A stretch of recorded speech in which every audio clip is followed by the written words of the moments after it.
जय गुरु जी, शुक्राना गुरु जी। ओम नमः शिवाय। शिव जी सदा साय। ओम नमः शिवाय। गुरु जी सदा साय। जय गुरु जी, शुक्राना गुरु जी। गुरु जी महाराज सॉरी, मैं सोमवार का सत्संग नहीं कर पाई क्योंकि पता नहीं कौन सी नेगेटिविटी थी जो कि मैं नहीं कर पाई। और मैंने 2 बार फ़ोन उठाया करने के लिए, लेकिन फिर भी नहीं उठा कर पाई। गुरु जी आपके मेरे पे मैसेज आए, और उससे पहले मैं गुरु जी एक बात कहना चाहती हूँ। गुरु जी मैंने अपनी सास आंटी को आपका मंत्र जाप करके रोटी खिलाना शुरू किया है, तो मैं उसके लिए आपका शुक्राना करना चाहती हूँ कि उन्होंने रोटी खाई आराम से। और उन्होंने मतलब जो पहले उपकाई वगैरह ले रही थी वो नहीं ली, तो उसके लिए शुक्राना। और अच्छे से मैं सुबह भी मैंने खिलाया आलू का परांठा, तो उन्होंने आराम से खा लिया, उसके लिए शुक्राना। और शाम को भी मैंने तोरी की सब्ज़ी में भिगो भिगो के खिलाया, तो उन्होंने खा लिया, शुक्राना गुरु जी। गुरु जी मेरी आपसे यही अरदास है कि आप मेरे पति और मेरे उनकी मम्मी को जल्दी से ठीक करो, क्योंकि मेरे पति को भी जैसे कि आप मैसेज भेज रहे हो कि शनिवार से पहले कुछ गड़बड़ होने वाली है, तो गुरु जी मेरे पति की भी रक्षा करो। आपके हवाले सब कुछ कर रखा है मैंने, तो अपने बच्चे भी आपके भरोसे छोड़ रखे हैं गुरु जी। मेरी तो नंद ने भी साफ मना कर दिया कि मैं मम्मी का डायपर का काम नहीं कर सकती, मेरे को सेंटर डला हुआ है सर में, तो मेरे को ये हो जाता है। गुरु जी मेरी भी तो कमर में पैरों में सब जगह दर्द है, कंधों में भी दिक्कत है। डॉक्टर ने भारी चीज़ें उठाने को भी मना कर रखा है, और मैं अपनी सास आंटी को उठाना बिठाना सब कुछ करती हूँ, डायपर वगैरह सब कुछ करती हूँ। क्या मेरा शरीर शरीर नहीं है गुरु जी? फिर इनके फादर भी मेरे को तंग करते हैं, और वो बोलते हैं कि कभी कुछ बोलते हैं, कभी दूध गर्म कर दे, कभी कुछ कर दे। गुरु जी मैं भी तो इंसान हूँ ना, मैं भी थक जाती हूँ गुरु जी। एक मरीज का काम करना कितना मुश्किल होता है, ये तो उन लोगों से पूछो जिनके घर में मरीज हैं और वो पूरा काम करते हैं। मरीज को कपड़े चेंज करना, डायपर चेंज करना, गीला हो जाता है तो बहुत दिक्कत होती है, पूरे कपड़े चेंज करने पड़ जाते हैं गुरु जी।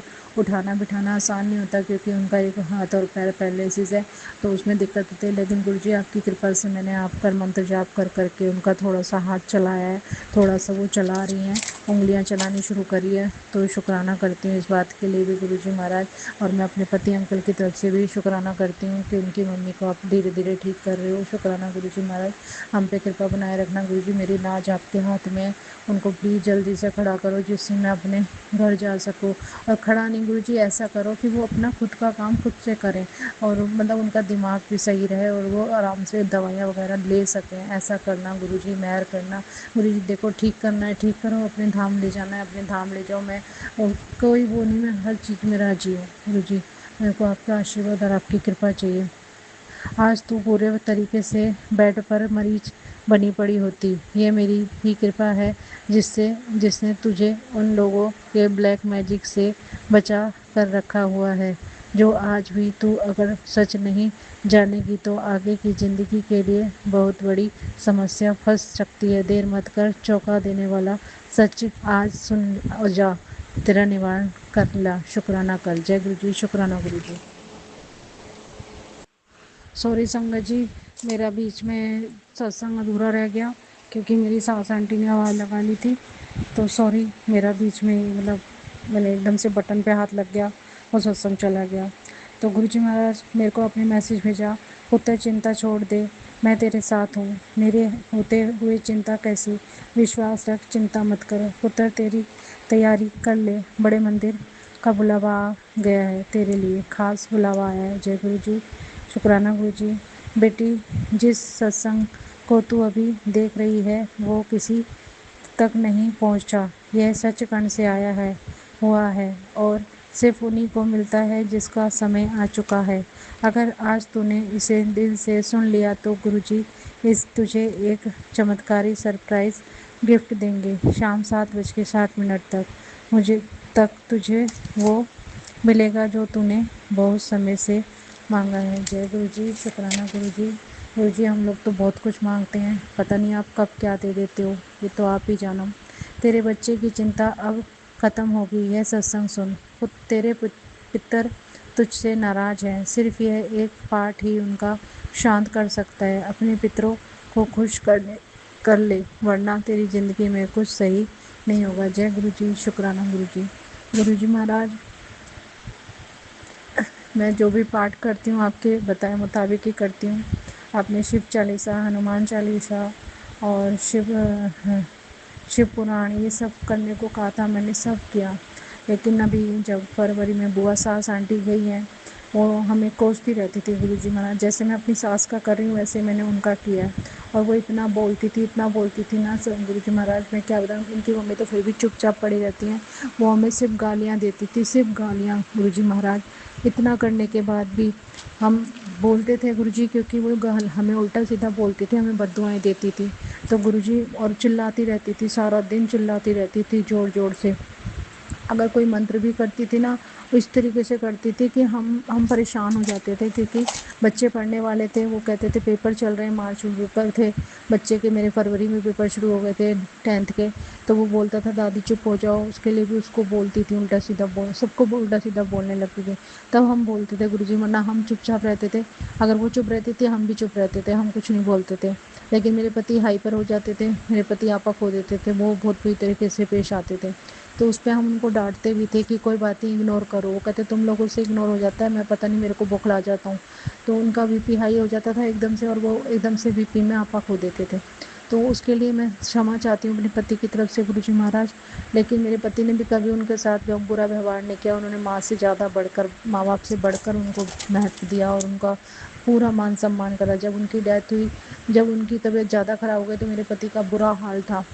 वो एकदम से ऐसे बिखर गए जैसे पता नहीं क्या हो गया। लोग बाग अपने सगे माँ बाप के मरने पे भी इतना नहीं बिखरते जितना मेरे पति, मेरी बुआ सास और मेरे फूफिया फूफिया ससुर के मरने पे बिखरे थे। बहुत बुरा हाल हुआ था उनका, क्योंकि वो बचपन से उनके पास रहे थे। तो प्यार होता है, बुआ ने बेशक से प्यार नहीं किया, लेकिन मेरे पति उनको बहुत प्यार करते थे कि माँ है, मेरे को माँ बन के पाला है, तो मेरी माँ है। लेकिन उन्होंने अपना बच्चा कभी नहीं माना। तो गुरुजी उस कारण से मैं सॉरी बोलती हूँ, संगत में अपने अपने पितरों से माफ़ी मांगती हूँ कि पितर देवता माफ़ कर दो। और बुआ सास आंटी से भी मैं माफ़ी मांगती हूँ कि हमसे जो गलती हुई है, हमने आपकी सेवा में कोई कमी छोड़ दी हो तो हमें क्षमा कर दो। क्योंकि हम अपने हिसाब से सही हैं, हो सकता है उनके हिसाब से हम सही ना हो, क्योंकि कई बार होता है हमारा नज़रिया ठीक होता है, दूसरे का नज़रिया कुछ और होता है। तो उसके लिए मैं माफ़ी चाहती हूँ गुरुजी महाराज संगत में। और संगत में मैं अपने संगत के सभी सत्संग सुनने वालों को कहना चाहती हूँ कि प्लीज़ आप मेरी सास आंटी के लिए प्रेयर कीजिए, गुरु जी से अरदास लगाइए कि उनके जो भी कर्म है जल्दी से कटवाएं, या तो उनको ठीक करें या फिर अपने श्री चरणों में ले लें। क्योंकि कष्ट मेरे को भी हो रहा है, उनको भी हो रहा है, और मेरे बच्चे भी अलग हैं मेरे से। मेरे बच्चे दूसरे घर में रह रहे हैं, मैं अपनी सास ससुर के साथ रह रही हूँ, पति भी मेरे साथ रहते हैं। क्योंकि कभी भी मेरे पति को आवाज़ लगा देती हैं और अपने पास बुला के बिठा लेती हैं, बोलती कुछ नहीं है मगर आवाज़ लगा देती हैं। तो मेरे को दिक्कत होगी अगर ये चले गए तो।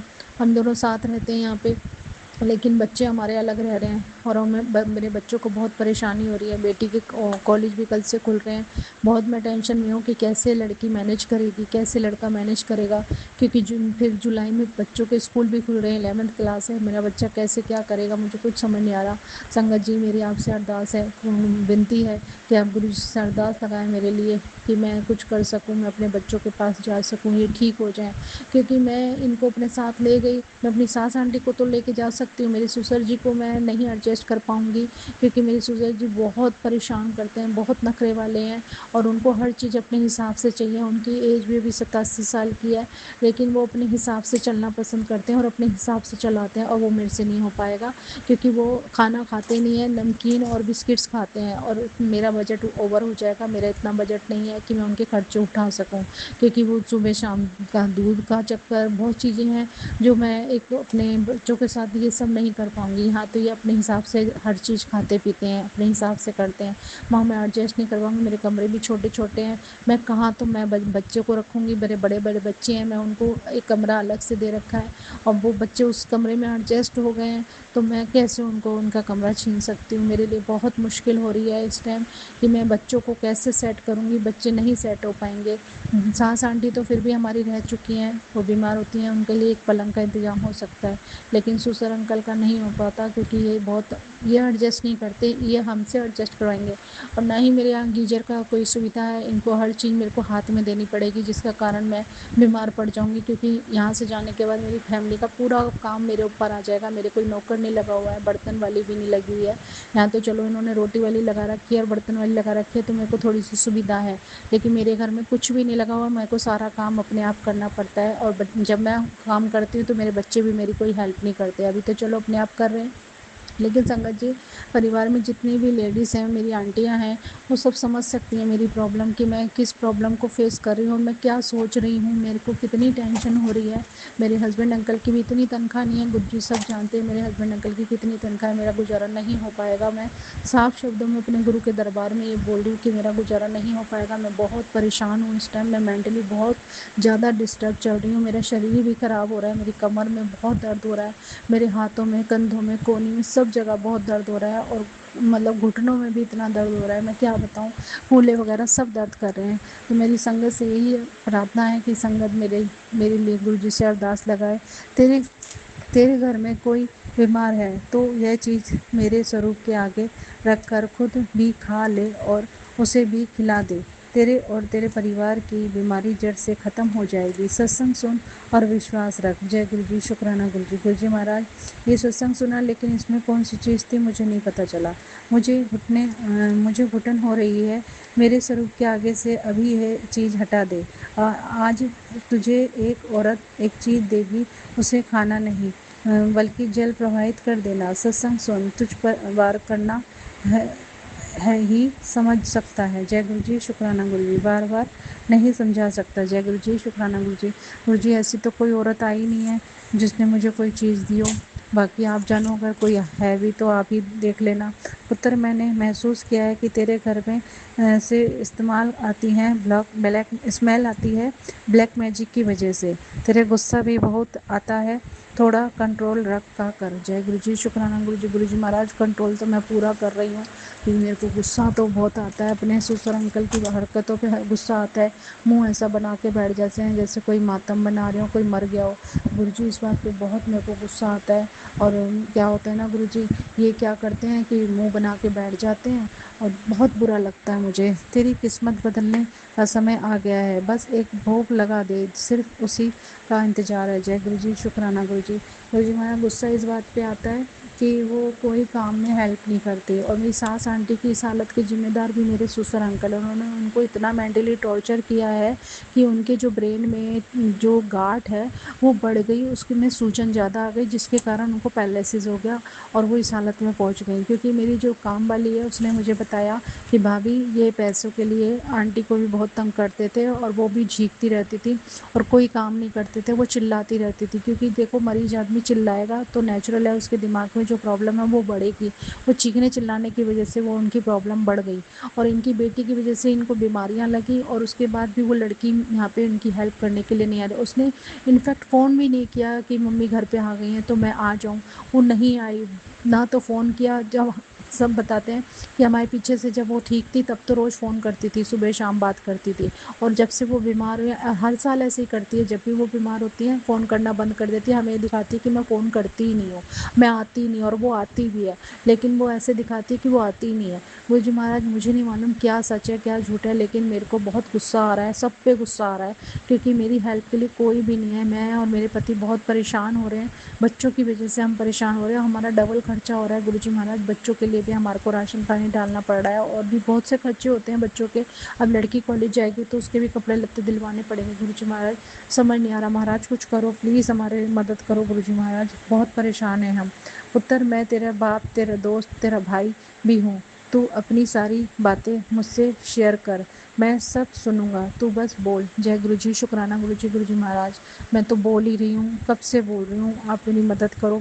तेरे पति पर मारण क्रिया की गई है, आज उसका असर दिखाई दे रहा है, मैं उसे काट रहा हूँ, फिर उसका राजयोग शुरू। जय गुरु जी, शुक्राना गुरु जी महाराज, शुक्राना महाराज, बहुत बहुत शुक्राना गुरु जी महाराज। जो भी क्रियाएं मेरे पति पे हो रही हैं उन्हें नष्ट करो गुरु जी महाराज, और मेरे पति का साथ दो गुरु जी महाराज, मेरे पति पे कृपा करो। बेटी, आज मंगलवार का यह महाशक्तिशाली सत्संग सभी के लिए नहीं आया है, यह सिर्फ चुनी हुई संगत को भेजा गया है। अनदेखा मत कर, तेरे बेटे के ऊपर एक बहुत बड़ा संकट मंडरा रहा है। सत्संग सुन वरना बहुत देर हो जाएगी। तेरे अपने ही लोग तेरे ऊपर तांत्रिक क्रिया कर रहे हैं। गुरु का आदेश है, यह सत्संग तेरे ऊपर के तांत्रिक प्रकोप को भस्म करेगा। सत्संग तेरे रक्षक बनकर आया है, अनदेखा मत कर। जय गुरु जी, शुक्राना गुरु जी। गुरु जी महाराज, हो सकता है कौन है वो अपना मुझे नहीं मालूम, लेकिन मेरे को अपने भाई पे शक है। मैं झूठ नहीं बोलूँगी, संगत में मेरा बड़ा भाई पे मुझे बहुत शक है, क्योंकि वो प्रॉपर्टी के लिए भी कुछ भी कर सकता है। इस टाइम वो बहुत बदतमीजी पे उतरा हुआ है। मुझे नहीं मालूम क्या है, मेरे को नहीं मालूम, मैं नहीं जानती, लेकिन मेरा मन नहीं मानता उसके प्रति। वो बहुत ही मेरे को कहने को वो बहुत करता है जब करने पे आता है, लेकिन उसकी हरकतें मुझे समझ नहीं आती, तो इसलिए मुझे उसका लगता है, मुझे उस पर शक होता है। बाकी आप ही जानो कौन है ये अपना जो पीठ में खंजर घोंप रहा है। जो भी है उसको भस्म करो, चाहे वो मेरा अपना ही क्यों ना हो, उसे भस्म करो गुरु जी महाराज। लक्ष्मी तेरे घर की चौखट पर खड़ी है पुत्र, शुक्राना करके अंदर बुला ले। तुझे ब्लेस किया है, जीवन में भी धन की कमी नहीं होगी। बहुत जल्दी तेरी किस्मत बदलने वाली है। जय गुरु जी, शुक्राना गुरु जी महाराज।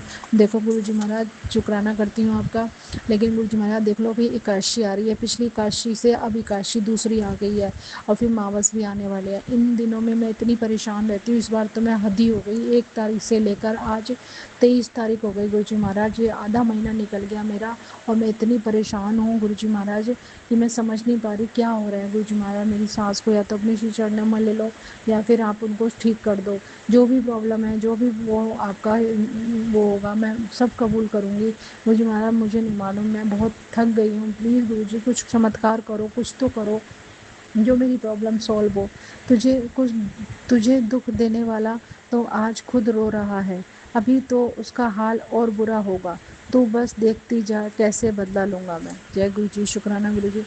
गुरु जी महाराज, अगर आप मेरी सास आंटी से बदला ले रहे हो तो उनसे क्या मेरे से बदला ले रहे हो आप तो, क्योंकि दुख दुख तो उन्होंने मेरे को बहुत दिया है अपने तरीके से। कभी कहीं मेरे को नौकरानियों की तरह भेज दिया, कभी अपनी बेटी के यहाँ करने के लिए भेज दिया, कभी दूसरी बेटी के यहाँ, कभी अपनी बहन के यहाँ। दुख तो मुझे इन्होंने भी बहुत दिया है, लेकिन क्या करूं गुरुजी महाराज, इस टाइम दुख उनको नहीं मेरे को हो रहा है। मेरे बच्चे दुख तकलीफ में गुजर कर रहे हैं। मैं क्या करूं गुरुजी महाराज, कैसे इस भंवर से निकलूं। मैंने सब कुछ सौंप दिया आपको, अपने बच्चे भी सौंप दिया, आपके हवाले किए कि मेरे बच्चों का ध्यान आप रखना। गुरुजी महाराज, मेरी टेंशन दूर करो गुरुजी महाराज, मैं बहुत परेशान हूँ। जो करना है जल्दी करो गुरुजी महाराज, जो भी करना है। इस सत्संग में एक ज़रूरी हिंट दे रहा हूँ, आज ही यह एक चीज़ तू ढूंढ ले। जिस जगह पर भी थी उसे जगह को सफाई करवा दे। इस सत्संग को अनदेखा ना करना। जय गुरु जी, शुक्राना गुरु जी। गुरु जी महाराज, मुझे नहीं मालूम कौन सी क्या चीज़ रखी है, जो भी है आप भस्म करो, क्योंकि मेरे समझ में कुछ नहीं आता ये सब बातें, आप ही देखो। अब बदलेगी किस्मत, खुशियों की बरसात शुरू, परिवार के लिए बड़ा संदेश, अब खुशियाँ ही खुशियाँ होंगी। जय गुरु जी, शुक्राना गुरु जी। गुरु जी, मैं तो तरस गई खुशियों के लिए। थोड़ा टाइम हुआ था कि अभी चलो उनकी सेवा करके मैं मुक्त हुई थी कि चलो अब ठीक हो जाएगा सब, थोड़ा सा है। लेकिन अभी देखो 13 फरवरी को उनकी डेथ हुई है, और अब यह जून का महीना चल रहा है। कितने टाइम हुआ जो मैं तो रह ही नहीं पाई। मेरे घर में शादी भी थी, उसमें भी मेरी थकान नहीं उतरी। उसके बाद एकदम से यहाँ पे अप्रैल में शादी थी, अप्रैल में शादी का महीने में सारी भाग दौड़ करके वो हो गई, भात भात के चक्कर में इतना पैसा खर्च हो गया। अब फिर से वही बीमारी हुई, मैं कहाँ मेरा खुशियाँ मिल रही हैं, मुझे तो कोई खुशियाँ ही नसीब नहीं हो रही। ऐ ही तेरे दुखों दा असली कारण, ऐ यूं ही ऐसे का सत्संग था। गुरुजी महाराज, इसमें ना ये मेरी सास के चैनल मतलब फ़ोन पे आया था जो मैंने सुना। इसमें एक अंकल थे जो अपना बता रहे थे कि कैसे उनकी बीमारी के बारे में 2 बार गुरुजी ने उनको हिंट दिया कि तू जल प्रसाद पी और सादा पानी पी, और मतलब पानी पी, और क्या बोलते हैं, तू सादा भोजन कर। और उसको मतलब 2 बार हिंट दिया, और दोनों बार उस अंकल ने विश्वास नहीं किया गुरुजी की संगत पे। तो वो एकदम से गुरुजी के बड़े मंदिर जा रहा था, तब भी रास्ते में एक आदमी मिला उन्हें, और उसने उनको बोला कि मेरे को भी ये प्रॉब्लम हुई थी तो मैंने ऐसे किया था। तो उनको तब जाके विश्वास हुआ कि भाई हाँ गुरुजी हैं, और संगत पे विश्वास हुआ। तो जय गुरुजी, शुक्राना गुरुजी। बेटी बेटी, आज 23 जून से 3 मंगलवार और शनिवार, ये एक चीज़ का मुझे भोग लगा। मैं तेरे घर के मंदिर में ही हूँ, तेरा इंतज़ार करूँगा। यह एक चीज़ से तेरे शरीर का शुगर बीपी नसों की ब्लॉकिंग ब्लॉकेज सब ख़त्म हो जाएगी। गुरु जी महाराज ये सत्संग तो सुना, लेकिन इसमें आंटी जी ने कुछ बताया ही नहीं, बस यही हेडलाइंस लिख दी और क्या करना है क्या नहीं मुझे नहीं पता। पुत्र तू अकेली नहीं है, मैं हमेशा तेरे साथ हूँ। जय गुरु जी, शुक्राना गुरु जी महाराज कि मुझे मालूम है, मुझे विश्वास है। आपने ये भी कहा कि तेरे घर सत्संग होने वाला है, कपड़े बनवा ले। तो गुरु जी महाराज शुक्राना करती हूँ आपका कि आप मेरे को जब मैं बहुत परेशान होती हूँ ऐसे ऐसे मैसेज भेज देते हैं कि मेरी खुशी का ठिकाना नहीं रहता। गुरु जी महाराज शुक्राना करती हूँ आपका। ओम नमः शिवाय, शिव जी सदा सहाय। ओम नमः शिवाय, गुरु जी सदा सहाय। जय गुरु जी, शुक्राना गुरु जी। जय गुरु जी, जय संगत जी, जय ज्योति आंटी जी को शुक्राना, बहुत बहुत शुक्राना। ज्योति आंटी आप हमारे सत्संग सुनवाती हैं। ज्योति आंटी आपसे भी अरदास लगाती हूँ कि गुरु जी के चरणों में मेरी तरफ से अरदास लगाइएगा ज़रूर, क्योंकि आप तो गुरु जी की सच्ची भक्त हैं, क्योंकि आप हमारा माध्यम बनी है कि गुरु जी के सत्संग आप सुनवा पाती हैं और गुरु जी ने आपके ऊपर बहुत कृपा बरसा रखी है। तो आंटी प्लीज़, सुबह के टाइम में अमृत बेला मैं नहीं उठ पा रही हूँ, थोड़ा सा उठती हूँ फिर मैं जाके सो जाती हूँ और मैं बिल्कुल भी मतलब गुरु जी का मंत्र जाप करती हूँ, बस ये करती हूँ, क्योंकि रात भर में सास आंटी को 2-3 बार चेक करना होता है तो वो मैं करती हूँ। उसके बाद मैं सो जाती हूँ। और और एक बात बताई थी, जैसे मैं जप्ती साहब क्या बोलते हैं, मैं दूसरा पार्ट सुनती थी, किसी ने मुझे बताया था कि वो वाला पार्ट चौपाई साहब का पार्ट सुना करो, तो मैं सुनती थी। लेकिन 2-3 दिन से क्या हो रहा है कि मेरा जो चौपाई साहब का पार्ट तो बंद हो जाता है, जप्ती साहब का पार्ट शुरू हो जाता है। ये भी गुरु जी की मेहर है। और मैं चेक करती हूँ कि ये क्या, मैं देखती हूँ तो वो जप्ती साहब का पार्ट चल रहा होता है। तो शुक्राना करती हूँ इस बात के लिए भी, गुरु जी महाराज शायद मुझे ये बताना चाहते हो कि मैं जप्ती साहब का पाठ करूं। तो गुरु जी बहुत बहुत शुक्राना। पहले मैं रात को दुख भंजनी साहब का पाठ कर रही थी, वो भी मेरा बंद हो गया, मुझे याद ही नहीं रहता, जब याद आता है बहुत देर हो जाती है, फिर मैं सो जाती हूँ, नींद भी बहुत आती है, मैं थकान इतनी हो जाती है कि मेरी नींद पूरी नहीं हो रही, जिसके कारण मेरे को शरीर थका थका रहता है। तो शुक्राना गुरु जी महाराज, शुक्राना आंटी। प्लीज़ आंटी, मेरी रिक्वेस्ट है आपसे, गुरु जी से हमारी और मेरी तरफ से अरदास ज़रूर लगाइएगा, मेरे कष्ट काटने में मेरी मदद कीजिए आंटी जी, प्लीज़ संगत जी मेरी मदद कीजिए। जय गुरु जी, शुक्राना गुरु जी। ओम नमः शिवाय, शिव जी सदा सहाय। ओम नमः शिवाय, गुरु जी सदा सहाय। गुरु आंटी जी, मेरा सत्संग बहुत लंबा हो गया, इसके लिए सॉरी, मगर मैं क्या करूँ, दिल की बात संगत को ही बता सकती हूँ और मैं किसी से शेयर भी नहीं कर सकती। कई बातें ऐसी होती हैं कि संगत में तो कर सकते हैं शेयर, बाहर नहीं कर सकते। जय गुरु जी, शुक्राना गुरु जी।